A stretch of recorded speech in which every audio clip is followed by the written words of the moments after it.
Friends Subhadra योजन 50,000 टंकार voucher आपण मैंने केमिति पाइपारे यह केउ माने आवेदन करेंगे केमिति आवेदन करेंगे एथिपाई कौन सब आवश्यक डॉक्यूमेंट तार संपूर्ण डिटेल्स इनफॉरमेशन टी ये वीडियो माध्यम आपण मैंने जानिबाकु पाइबे। आपण मैंने जानिथिबे निर्वाचन इस्ताहार रे बीजेपी सरकार तरफ मोदी आसी ओडिशा रे कहिथिले जे ओडिशा रे बीजेपी सरकार आसिले आमे सुभद्रा योजना लागू करिबु एवं सुभद्रा योजना माध्यम रे ओडिशार समस्त महिला माननकु 50,000 टंका लेखाए दियाजिबो एवं सेही 50,000 टंका को सेमाने 2 वर्ष भितर खर्च करिवे एवं ओडिशार समस्त महिला माने सशक्त हेबे एवं ओडिशा रे बीजेपी सरकार आसी सारिछि एवं बीजेपी सरकार आसीबा परे मोहन माझी सारे जहाँकि शपथ नेबार दिन ही सेमाने कहिसंती जे ओडिशा रे सुभद्रा योजना 100 दिन भितर लागू करा जिवो एवं 100 दिन भितर ओडिशार समस्त महिला मानकु 50,000 टंका दिया जिवो। सेथि पई आपण माने सुभद्रा योजना रे आवेदन करबाकू पड़िबो एवं आवेदन करबा पई किंतु एपर्यंत किछि गाइडलाइन आसी नाही किंतु कोन सब आवश्यक डॉक्यूमेंट लागिबो ताहा आपण मानकू जाको मई वीडियो माध्यम रे जणाई देबी एवं केउ माने आवेदन करि परिबे केमिति आवेदन करिवे तार संपूर्ण डिटेल्स ए वीडियो माध्यम रे आपण माने जानिबाकू पाइबे। तबे कोन सब आवश्यक डॉक्यूमेंट आसंतु देखिबा। सुभद्रा योजना रो ऑब्जेक्टिव एवं फ्यूचर कोन रहिछि देखंतु। ओडिशा सुभद्रा योजना इलिजिबिलिटी क्राइटेरिया कौन रही ना state residents applicant must be A residents of Odisha जी आवेदन करेंगे सी ओडिशार ही लोक होइथिबे। तापर देखंतु मैरिटल स्टेटस रे देखंतु ओनली मैरिड वुमेन यार इलिजिबिलिटी एवं जी आवेदन करेंगे सी मैरेज होइथिबा दरकार बा विवाहित महिला होइथिबा दरकार। One beneficiary per family limited to one eligibility women per household जे आवेदन करेंगे से परिवार जड़े ही फीमेल महिला आवेदन करेंगे एवं डबल व्यक्ति के आवेदन करेंगे नहीं। एज रंग women to been the age of 23 and 59 years जे आवेदन करेंगे से महिला बयस 23 रु 23 वर्ष रु 59 वर्ष बयस मध्य होइथिबा दरकार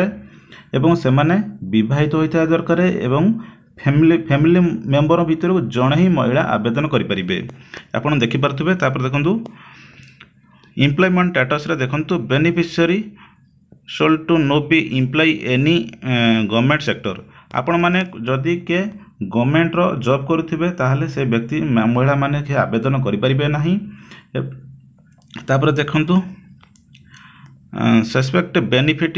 फॉर अंगनवाड़ी वर्कर बेनिफिट और always extendable to the workers देखो जहाँकि रही अंगनवाड़ी व्यक्ति भी जे अंगनवाड़ी चाकरी कर सेमाने भी आवेदन करेंगे जेहेतु ये अंगनवाड़ी आवेदन करने दौची ताहले आशाक्रमी आवेदन करेंगे। ये आप देखिपे जहाँकि रही तापर देखु ओडिशा सुभद्रा योजना रिक्वायरमेंट डॉक्यूमेंट एथिपाई कौन सब आवश्यक डॉक्यूमेंट सर्वप्रथम देखु जहाँकि रही आधार कार्ड ये देखु आधार कार्ड रही तापर देखु बैंक अकाउंट डिटेल्स आपण पाखर तो समित पाखर आधार कार्ड थी बैंक अकाउंट डिटेल्स आपण पाखर बैंक अकाउंट डिटेल्स थी जदि ना आपण मैंने एक बैंक अकाउंट खोली नियंतु। तापर देखु एड्रेस प्रूफ रे आपण मानकर वोटर आईडी थी जदि वोटर आईडी थी अच्छी ठीक अच्छी जदि ना आवेदन कर नियंतु। तापर आपण वैलिड मोबाइल नंबर गोटे एक मोबाइल नंबर आपण माने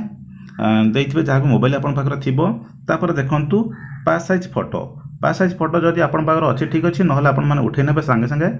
तापर देखंतु इनकम सर्टिफिकेट जदि आपण पाखर अच्छी ठीक अच्छी जदि नाही भाबुची इनकम सर्टिफिकेट बहुत सारा व्यक्ति पाखर नाही आकु आपण माने आवेदन करिकी रेडी करिकी रखि थांतु कारण इनकम सर्टिफिकेट मागुची सेथिपाई सब जो सब डॉक्यूमेंट रही से सब डॉक्यूमेंट आपण पाखर थिबो किंतु इनकम सर्टिफिकेट नथिबो सेथिपाई एई इनकम सर्टिफिकेट आपण माने रेडी करके रखि थांतु। तापर एठी आपण देखि परतु जाकि रही राशन कार्ड आपण पाखर राशन कार्ड थिबो राशन कार्ड देइ देबे किंतु इंपोर्टेंट रही जाकि इनकम सर्टिफिकेट एही इनकम सर्टिफिकेट को आपण माने आवेदन करके रेडी करी रखंतु। एही सब डॉक्यूमेंट आपण मानकु लागिबो आपण माने केउ माने आवेदन एवं केउ माने इलिजिबिलिटी आपण मानकु ऊपर माने डिटेल्स आपण मानकु जणाई देली। आपण मानकु आउ थरे कहि रखुची जे सब क्राइटेरिया आपण मानकु देली ए सब क्राइटेरिया भितर आपण माने आसुथवा दरकार। सर्वप्रथम आपण माने ओडिशार लोक होइतिबा दरकार बा ओडिशार महिला होइतिबा दरकार एवं से माने मैरिज पर्सन होइतिबा दरकार एवं से माने जहाँकि घर को परिवार भितर जदि 2 जण महिला अच्छा ताहले आपण मैंने आवेदन करें जड़े महिला आवेदन करें ता सहित आपण मानकर बयस हो जहाँकि 23 रु 59 वर्ष मध्य होइथिबा दरकार एवं से माने कौन सी गवर्नमेंट रे कौन सी गवर्नमेंट रो जॉब कर नथिबे बा एम्प्लॉय नथिबे तापर देखो तापर अंगनवाड़ी वर्कर भी मध्य आवेदन करें जदि अंगनवाड़ी वर्कर आवेदन कर आशाकर्मी भी आवेदन करें। तो ये रहा आप एलिजिबिलिटी क्राइटेरिया क्यों मैंने आवेदन करेंगे और तार डिटेल्स आपण मैंने पाइले ता सहित आपण डॉक्यूमेंट आपण मानक कहली कौन कौन सब डॉक्यूमेंट दरकार ये सब देखिपारे जहाँकि रही आपण मानकर आधार card bank details passport address proof mobile number income certificate ration card ये सब डॉक्यूमेंट आपण मानकर सब रेडी करी रखंतु जेबे गवर्नमेंट रो जहाँकि डिक्लेयर करा जिवो डिक्लेयर जेबे वेबसाइट आपण को आसीबो आपण माने आवेदन करि परिबे। फ्रेंड्स आपण मानको विस्तृत भाबे जणै देली क्यों माने आवेदन करिवे केमिति आवेदन करिवे एथिपाई कौन सब आवश्यक डॉक्यूमेंट आपण मानको कहली जदि आपण मानको पाखरे डॉक्यूमेंट अछि ठीक अछि जदि डॉक्यूमेंट नाही ताहले आपण माने तुरंत ए सब डॉक्यूमेंट को रेडी करके रखंतु गवर्नमेंट बा सरकार तरफ जेबे वेबसाइट जारी करा जिवो एवं आवेदन करिया पय कुहा जिवो आपण मानको ए चैनल माध्यम रे जणै दिया जिवो सेथिपाई आपण माने चैनल को सब्सक्राइब करी रखंतु एवं पाखरे थिया बेल आइकन दबे ऑल ऑन करनियंतु जहा द्वारा जेबे वीडियो माध्यम रे जणा जिवो आपण मान पाखरे नोटिफिकेशन पहुंचबो नोटिफिकेशन द्वारा आपण माने जानि परिबे। जदि आपण डॉक्यूमेंट ऊपर किछि जदि डाउट रहिछि आपण माने कमेंट माध्यम रे जणै परिबे एवं आपण को कमेंट माध्यम रे जणै दिया जिवो एवं वीडियोटी आपण मान को भलो लागितिला गोटे लाइक कर दियंतु व्हाट्सएप रे सांग मान सहित शेयर करंतु